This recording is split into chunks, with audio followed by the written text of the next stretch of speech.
The rat is a Michelin star chef. As a disclaimer before this video begins, I just want to say I do not support in any way, shape, or form the exploitation or inhumane treatment of any animal of any species in any practice or field. All animals should be treated respectfully and humanely. You know, in recent years, the rise of the rat boy has been taking over cinema, and it's a little insulting that no one out here is giving credit to the OGs, okay? That's right, the actual rat boys. So we're throwing out our Chalamets, okay? We're throwing out our whoever else. I don't even know the names of the other ones, okay? We're appreciating the ones who started it all, the rats themselves. This summer is officially going to be Rat Summer. I think you're pretty funny, don't you, freak? That's right, you heard it here. Rat Summer. Come on, Charlie XCX, we need that remix. Rats have long been symbolic in both literature and film, often representing disease,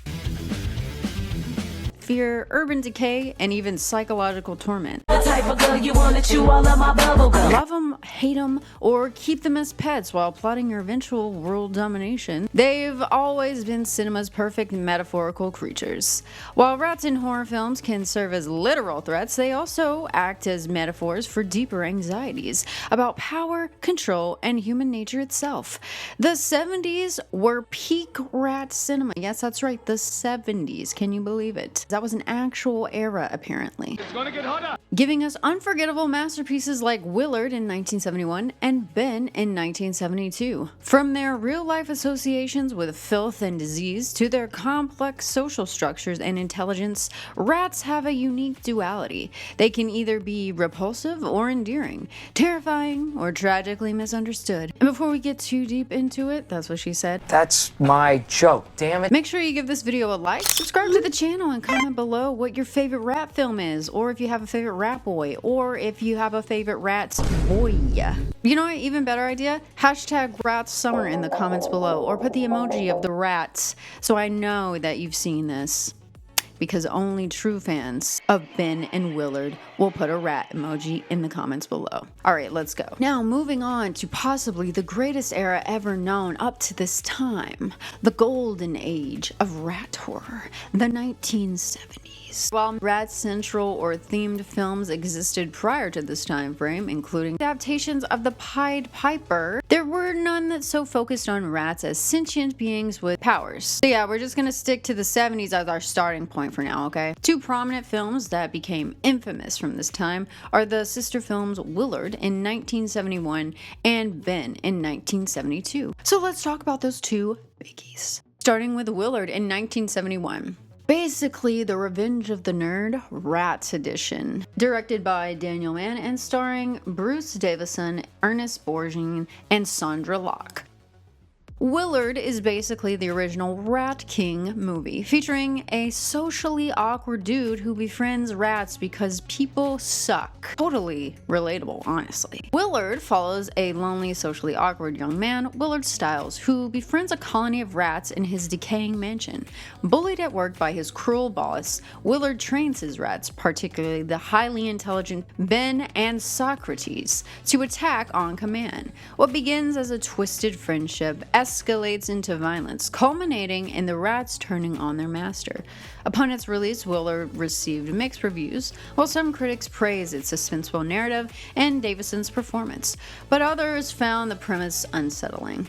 Why don't you try learning movies? Despite the divided opinions, the film achieved commercial success, becoming the 11th highest grossing release of 1971. Let's give it up for the rats. Give it up for the rats, everybody. For the rats. Rat Summer. Willard taps into themes of isolation, repression, and revenge. The film arrived at a time when societal structures were shifting in the wake of the Vietnam War and the Civil Rights Movement. It reflects deep-seated anxiety about power imbalances and the consequences of oppression.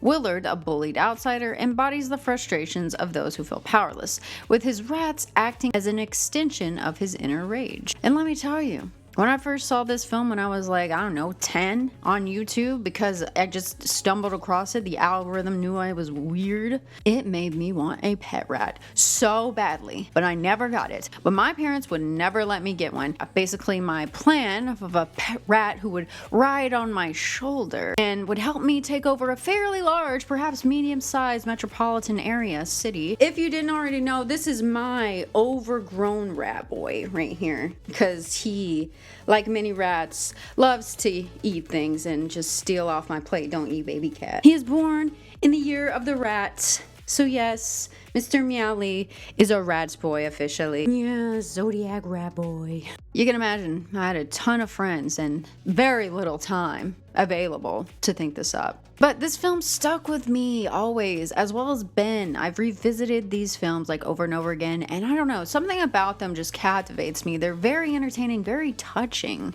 surprisingly. She's like, Electric chair. I also just really wondered, why the hell would somebody want to make a film like this? Who thought about this idea? Like, what is the reason why? And I've never looked it up.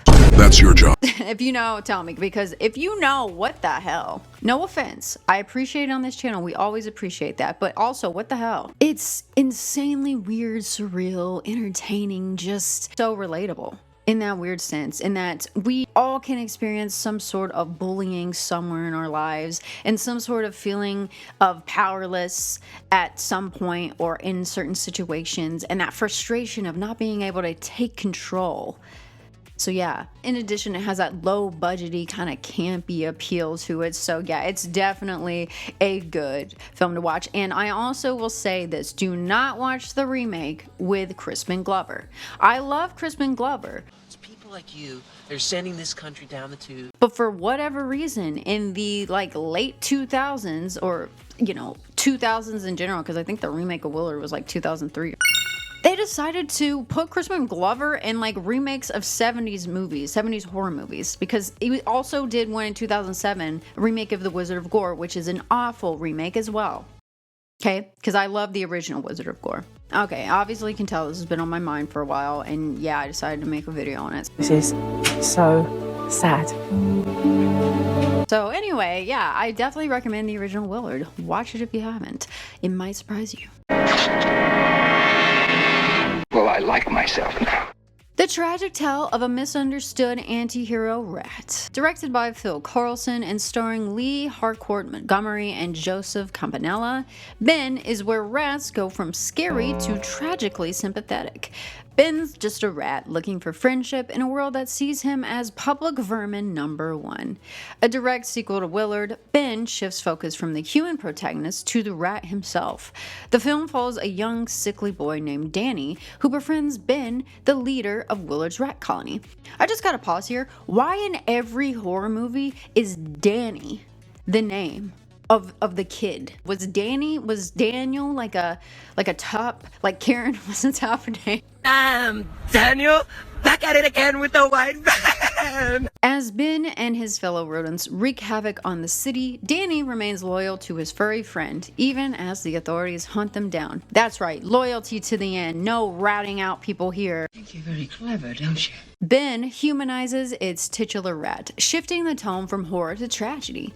Ben, once a tool of revenge, is now an outcast, hunted simply for existing. The film was further cemented in pop culture by Michael Jackson. Yes, you heard that right. Michael Jackson did a song for this movie, which frames Ben as a sympathetic figure rather than a monster. Similar to its predecessor, Ben received mixed reviews. Some critics appreciated the unique storyline and the emotional bond between the boy and the rat, while others criticized it for lacking the suspense of the original. It's not supposed to be the original. This is my beef when critics say shit like this, okay? So one of the reasons why these films are so unique to rat-focused cinema is that they approach portraying the rat as a intelligent being, one that is conscious, and one that makes choices and has flaws. They're flawed individuals. They mimic humans. What's that called? Anthropomorphic.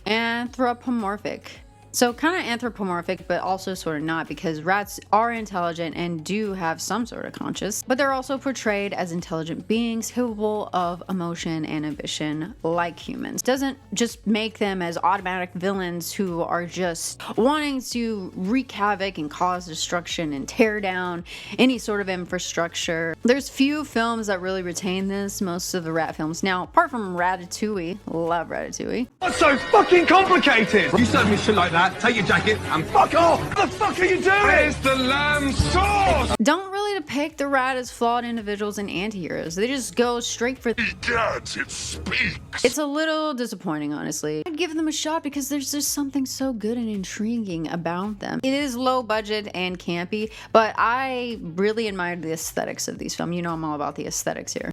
Greatly written, I think. Obviously it's flawed, but I think the idea and the intentions make up for the lack of coherency or any sort of just weirdness. Some people would be like, wow, it's weird that just the rats are squeaking and my dude Willard's just like speaking to them. But wouldn't it be weirder if you just had the VO of somebody trying to do what they think a rat's like human voice would sound like? I'm the giant rat that makes all of the rules. Like, I think that would be a little bit weirder, to be quite honest. Now let's quickly do a speed run through some other notable rat films.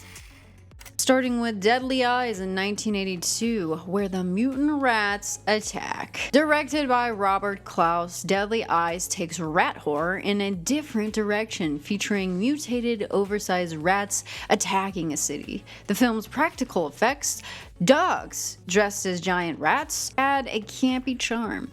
This film is campy genius and taps into 80s paranoia about toxic spills and diseases. It's basically what happens when you mix environmental horror with low-budget filmmaking, which is just what you want with your rat cinema. Of Unknown Origin in 1983, a yuppie's worst nightmare. Yup. And if you don't know what yuppie is, Yuppies. don't worry, I didn't either. I had to look it up. No more yuppies. Die, yuppie scum. Directed by George P. Cosmatos, starring Peter Weller, one man versus one indestructible rat in the showdown nobody asked for, but everybody secretly needed. Watching Peter Weller descend into madness over rats is kind of awesome to watch, I will be honest. The rat ends up becoming a manifestation of the protagonist's unraveling mental state as he becomes obsessed with exterminating it. This movie taps right into that I'll burn down this house to catch that mosquito feeling, or I will take 40 minutes of an entire TV show episode to swat this fly before I clock out of my job at a meth manufacturing lab. This is a raisin. In that Breaking Bad video, I promise you. This film aligns with the Yup. horror subgenre, a subgenre I didn't even know of and I had to look up for this video, which is where threats invade the carefully curated lives of successful professionals or yuppies. No more yuppies. Die, yuppie scum. Rat represents chaos disrupting the rigid order of corporate life. Rats, Night of Terror in 1984. The post-apocalyptic rodent chaos. Would there really be any in a post-apocalyptic world? I think we're past that. We're beyond that at that point. Directed by Bruno Mattei, picture Mad Max, but replace all the characters with rats. That's Rats, Night of Terror. This movie combines post-apocalyptic sci-fi anxiety with Italian exploitation horror cinema. So yes, it's exactly as amazing and awful as it sounds. Basically, it's rats in a post-apocalyptic wasteland where survivors battle against hordes of aggressive rodents. By the 1980s, nuclear war and environmental collapse were major concerns, leading to a wave of dystopian films. The rats in Rats Night of Terror symbolize the ultimate survivors, outliving humanity in a world destroyed by its own hubris. Kind of like that Futurama episode where they go off of the 1960s song where the rats have made their own society and then destroy that society. The apes blew up their society too. The birds took over and ruined their society. Cows. And then, I don't know, is that a slug man? The Food of the Gods in 1976. Oversized rats and undersized logic. This film was introduced to me by shout out my dad. You are my dad. You're my dad. Woogie, woogie, woogie. who is, I'm realizing now, a connoisseur of these niche and cultural movies and films. He exposed them to me early on, which is probably why I'm here. So you have him to either thank or curse for this channel. Directed by Burt I. Gordon, loosely based on H.G. Wells' novel The Food of the Gods and How It Came to Earth in 1904. Giant rats attack, humans panic, and nature strikes back. Basically, it's Jaws with fur and whiskers. The giant rats terrorize a small town, embodying fears of unchecked scientific experimentation. This film belongs to the eco-horror movement of the 1970s, which often warned about the unintended consequences of human interference with nature. Look, here comes a consequences of my actions chasing me right now. Films like Jaws and Piranha similarly exploited fears of nature striking back. This is such a campy bad film, but it's so good. Okay, it's not for the squeamish though, I will say, but I love it. And finally, one of my favorite films that we have definitely already mentioned on this channel, probably quite a lot, is Graveyard Shift. in 1990. Rats punching in the clock. And Humans. Directed by Ralph S. Singleton and starring David Andrews, Stephen Mott, and of course, the wonderful, the amazing, the one I simp for the most, Brad Dourif. Damn! We've mentioned this film on the channel, but I am mentioning it again because I'm obsessed with it. Ever since I recently saw it, it's become probably my new #1 favorite TV movie adaptation of a Stephen King novel, or short story technically. Based on a short story by Stephen King, Graveyard Shift follows a group of blue-collar workers tasked with cleaning out an abandoned mill infested with rats. But these aren't just regular rats. These rats have mutated into massive, terrifying, possibly unionized monstrosities that lurk beneath the mill, picking off workers faster than when your boss asks if you can cover for someone who just called out when you've been working for 8 hours straight already. Graveyard Shift taps into anxieties about exploitation and industrial decay, and probably OSHA violations, honestly. Released at the end of the 1980s economic boom, the film hilariously and grossly depicts rats as agents of blue-collar revenge, literally biting back at corporate exploitation. Plus, Brad Dourif as the deranged exterminator. His performance is worth the price of admission alone, okay? You know how I feel about him on this channel. I did a whole video dedicated to him, which you can watch right here after you finish this one and marathon it. Enjoy. It's campy, grimy, and delightfully disgusting.